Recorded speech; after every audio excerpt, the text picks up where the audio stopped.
Welcome to the news this morning. And in our first story, some fishermen from the western and central regions have voiced their frustrations, accusing President Akufo-Addo, his vice, the Inspector General of the Ghana Police Service, and the Commander of the Armed Forces of standing idle as Ghana's water resources are ravaged by galamsey. They claim that rampant illegal mining is not only polluting the country's rivers, but also threatening their livelihoods as the fishing industry bears the brunt of the environmental destruction. The fishermen addressed the media at the estuary of the Pra River in the western region, pleading for urgent action. John Quayson addressed the media.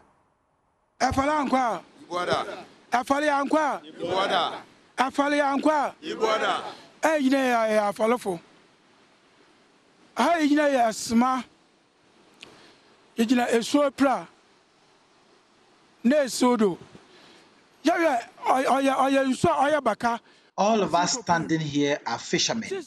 We are currently standing at the estuary where the Pra River meets the sea at Shama. The galamsey activities have increased, and this is affecting our fishing work.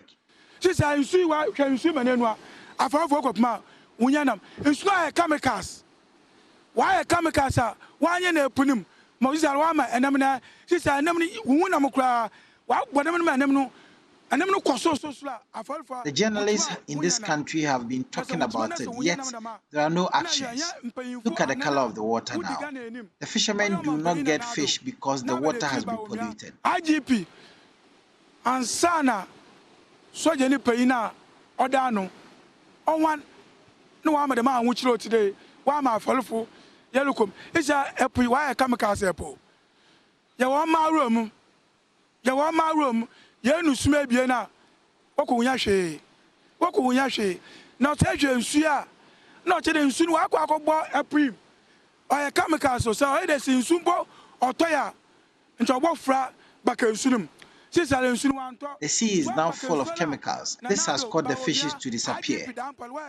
We heap all the blames on the president, his vice, the IGP, and the commander of the army for all this. We are in our fishing season, but when we go, we return with empty nets.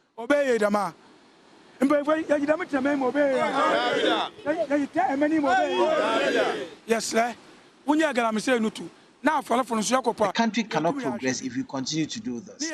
We are pleading for the galamsey to be halted so we can take care of our family. This is our pension. We don't have anything else. The silence of the president, his vice, the IGP, and the military commander is definite. They should come out to act if they know within their hearts that they are not involved in the galamsey. Dr. Maumia, IGP Dampale, galamsey in Tubia. So the final will pay now your bamboo. What I'm saying to be one out to Macassa. Not I'm saying won't to be. Only the wood to be into why is he Magalam saying all cordon. The men pay fine and Galam said would to be. Until why is he Nagalam saying all cordon. Kakam. Let's turn our gaze to health now. The presidential advisor on health, Dr. Nsiah, has poo-pooed suggestions that the new Patriotic Party government has not added a single bed to any hospital since they came into power 7.5 years ago. He cited several projects, including the Yoruba D-Invest project, which was started during the Kufuor administration, but was abandoned by the Mahama administration, that they are now completed and operating. Now, speaking at the 3-day annual conference of the Association of Health Service Administrators Ghana, ADRAPA, he revealed that the Agenda 111 hospital projects would be commissioned before the end of the year. Joy News' Upper West Regional Correspondent Rafiq Salam reports from DRAPA.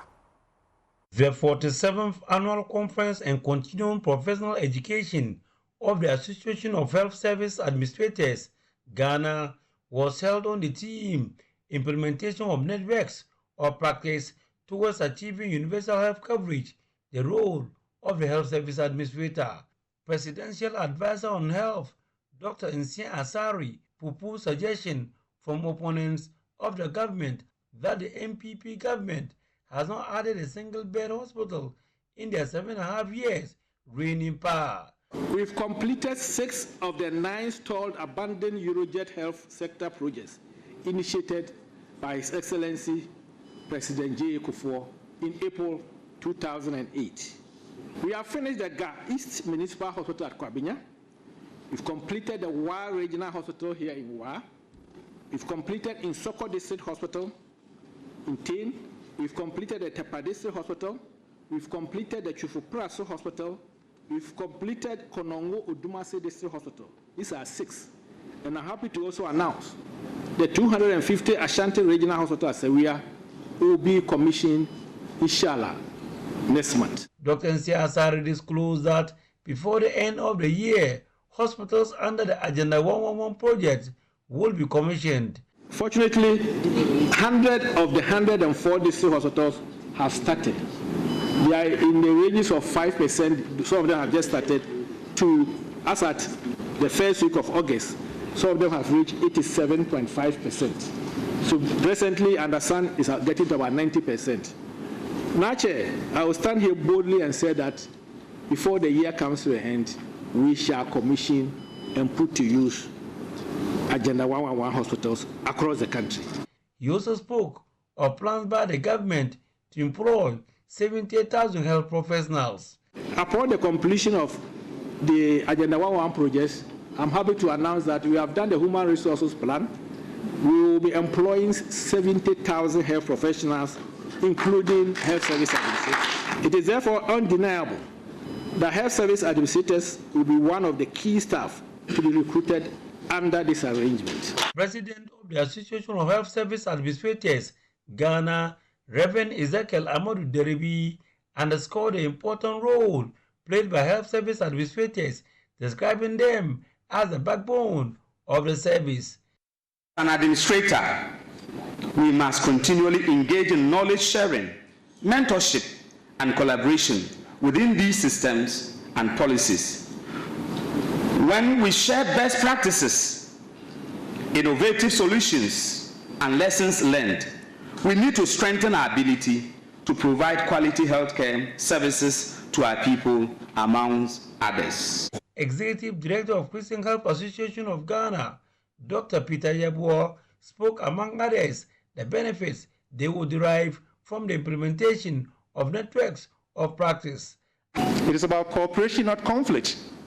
It's about partnership, not partisanship. It's about coming together. There's also a benefit of creating an effective environment where we would look at task sharing and task shifting amongst key actors.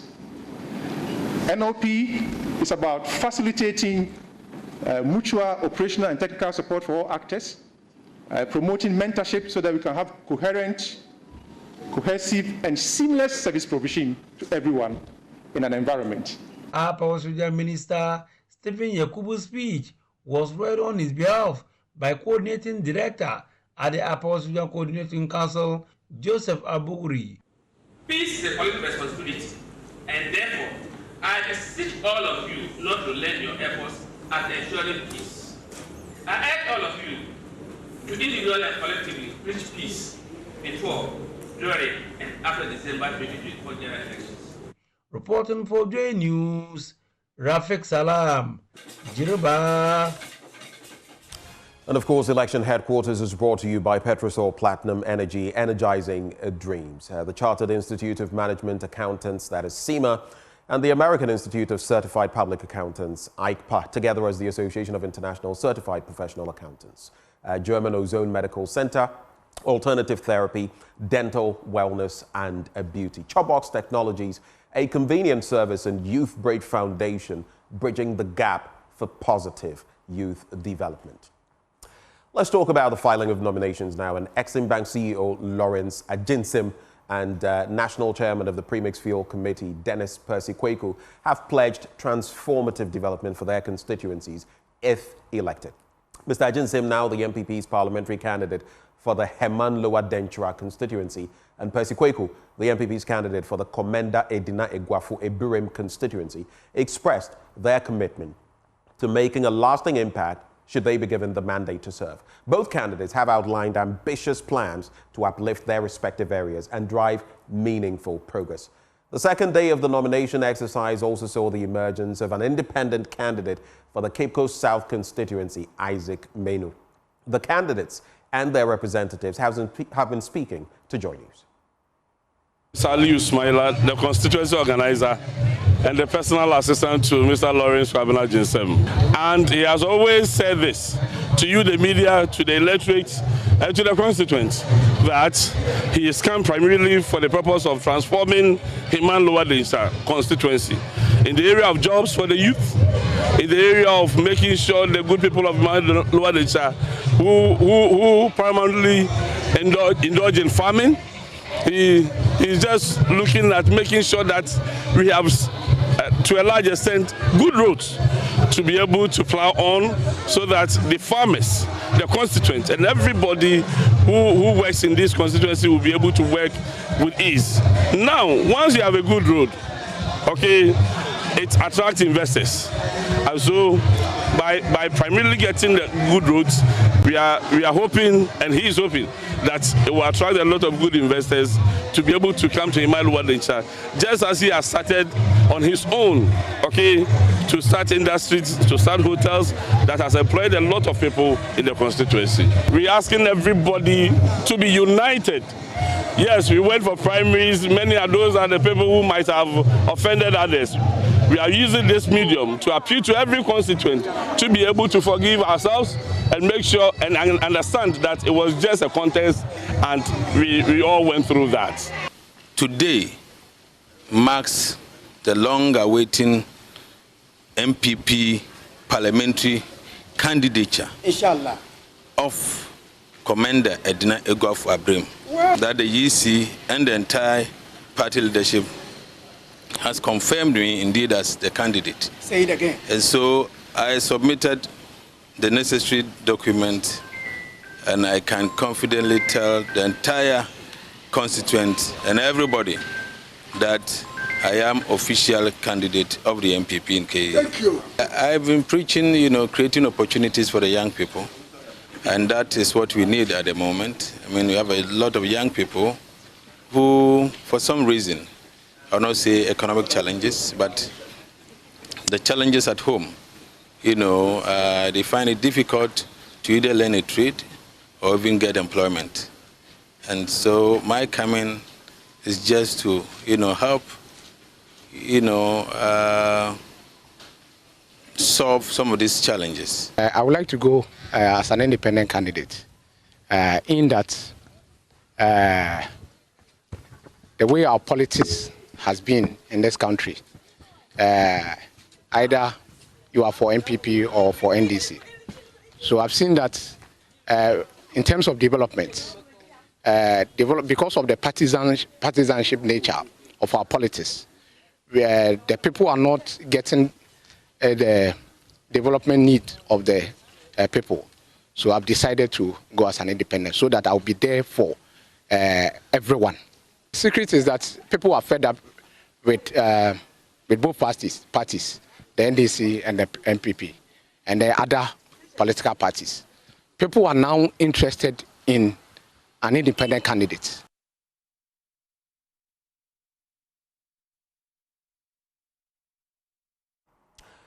Now, 3 female presidential aspirants filed their nominations on Thursday to contest in the 2024 elections, bringing the total number of candidates to 14 by the end of the 3rd day. Among the independent candidates is Janet Nabila, the former General Secretary of the PNC, who chose to run independently after her new party, the People's National Party, that is the PNP, failed to meet the registration requirements. There's more in this report. The 3 female presidential aspirants are Nana Frimpong Kumakuma of the CPP, Ghana Freedom Party, GFP Sekwadonko, and Janet Asana Nabila, former PNC General Secretary, who was expected to file for another political party, People's National Party, but ended up filing as an independent candidate. We started, that was in April. To us, we're thinking that by now the processes should be done because number one, Electoral Commission asked us for a party headquarters. They asked about a constitution. They told us to provide them with our regional and national executives. They told us to provide them 262 district founders.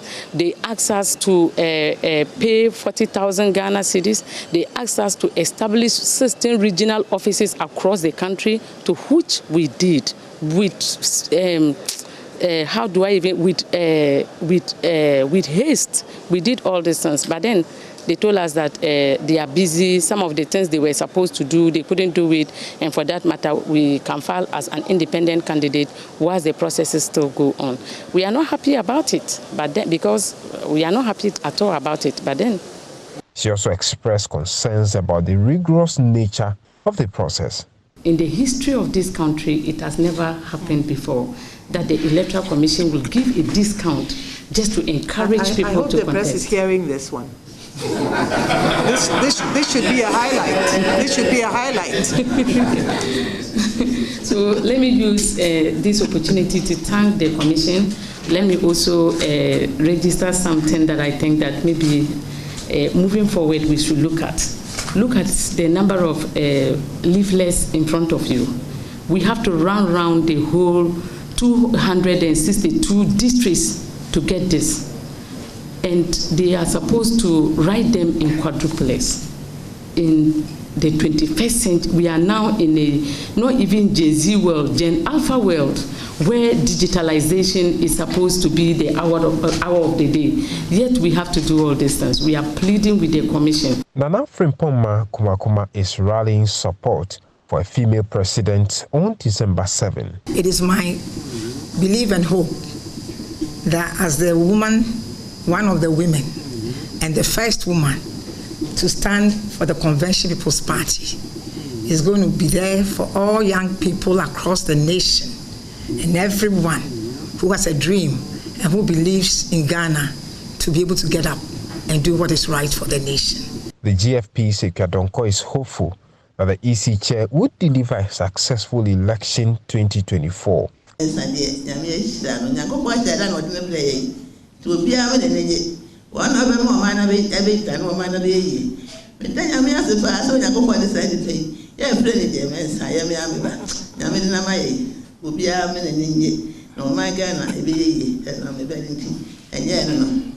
Filing of nominations for the December election ends this Friday, with 14 candidates filing so far, and at least 8 more candidates expected to file on deadline day. James Aveji, Joy News. Now, the National Democratic Congress in the Northern Region is alleging that the Electoral Commission is covering up officers who allegedly conducted illegal transfers of some voters from Tamale to Pusiga in the Upper East region. According to the party, the Electoral Commission is not cooperating with the police to help fish out these individuals. The Northern Regional Secretary, Mohammed Abdul Salam, who spoke to Joy News, said though the EC claimed they had reinstated the names that were transferred from Tamale to Pusiga into their original polling centers, it is not a true reflection of a clean register. The Electoral Commission continues to face criticisms from the NDC going into the December general elections. The party believes the commission is in bed with the governing New Patriotic Party and is bid to rig the election.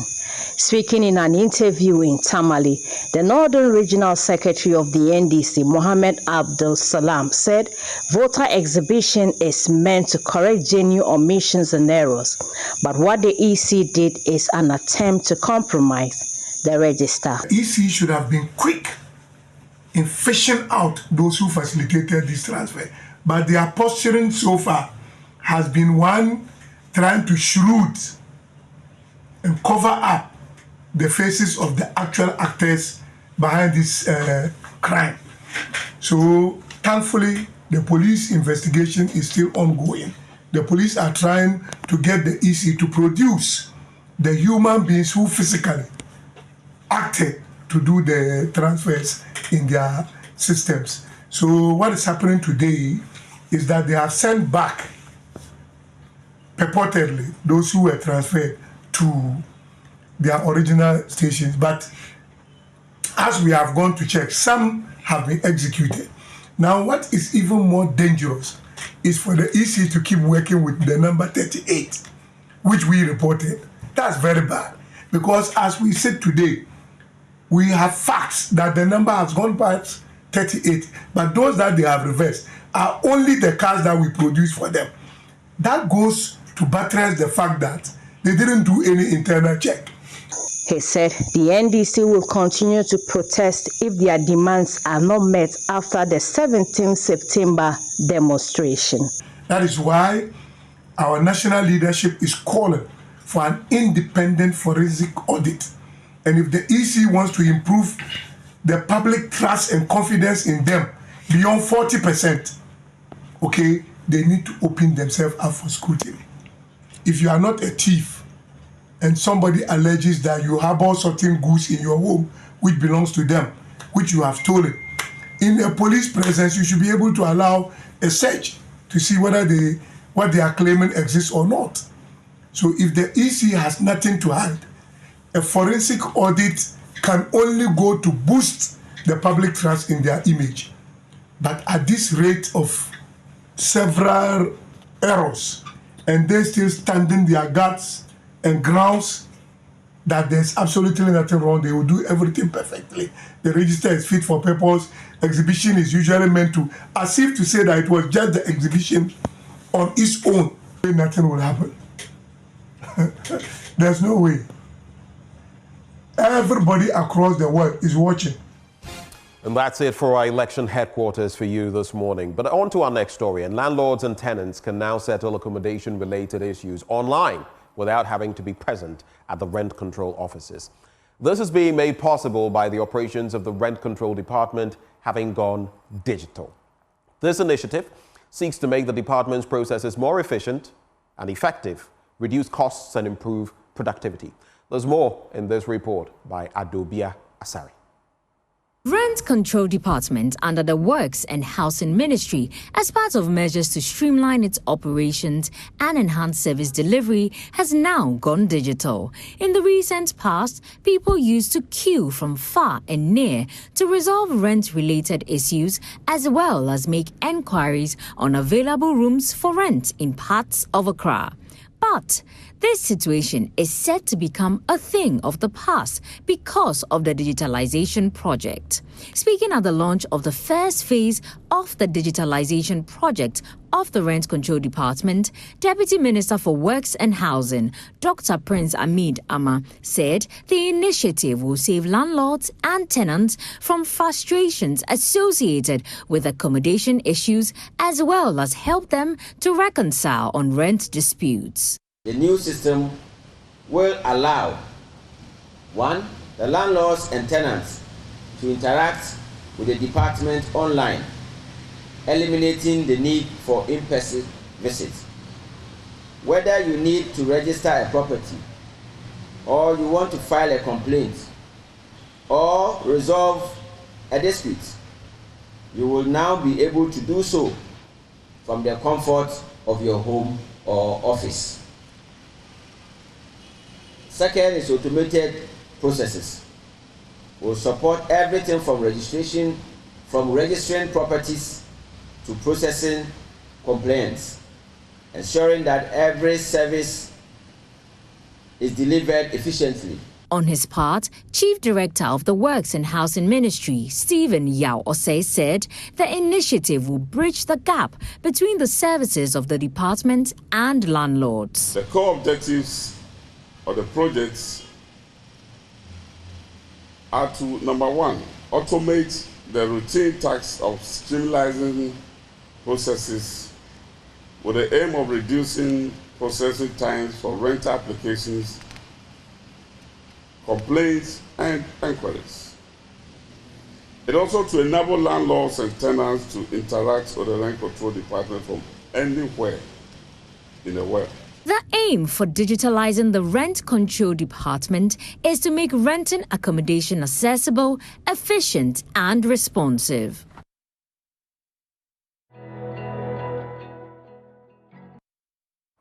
Time now for our business updates. And the Bank of Ghana is challenging claims of dollar shortage on the market, which is fueling the cedi's depreciation. There is more in this report. The Bank of Ghana described this news as very interesting. This is because most of the auction carried out over the past 3 months, commercial banks did not even take up the entire dollars that was on offer. Therefore, they are struggling to connect these complaints based on data available to the central bank. Sources close to the Bank of Ghana have told Joy Business that they have the required dollars to support the market. Therefore, there is no need for businesses to panic. According to the Bank of Ghana, the interbank market and rates being offered have fairly been stable over the past 3 months, and that should prove that it has always been on the market to meet the needs of the banks and businesses. The Bank of Ghana also argued that the increase in dollar supply in recent times is not due to the fact that there is shortage of dollars on the market, but rather a strategy to ensure that it meets the needs of businesses to finance some critical sectors of the economy. Now, customers of defunct fund management firms could receive up to 50,000 cedis of outstanding claims in the coming days. This was captured in the statement released by the Securities and Exchange Commission on the status of the disbursement of the bailout funds. Now, reacting to the development, the aggrieved customers of defunct Black Shield Capital Management Limited, formerly Gold Coast Fund Management, has welcomed moves to commence payment of their locked-up funds, but say the money is inadequate. Charles Nyame is the convener of the aggrieved Black Shield customers. Bank of Ghana described this news as very interesting. This is because most of the auction carried out over the past 3 months, commercial banks did not even take up the entire dollars that was on offer. Therefore, they are struggling to connect these complaints based on data available to the central bank. Sources close to the Bank of Ghana have told Joy Business that they have the required dollars to support the market. Therefore, there is no need for businesses to panic. According to the Bank of Ghana, the interbank market and rates being offered have fairly been stable over the past 3 months, and that should prove that it has always been on the market to meet the needs of the banks and businesses. The Bank of Ghana also argued that the increase in dollar supply in recent times is not due to the fact that there is shortage of dollars on the market, but rather a strategy to ensure that it meets the needs of businesses to finance some critical sectors of the economy. And to cap off the entirety of the news, we leave you with our currency market, giving you the updates for today.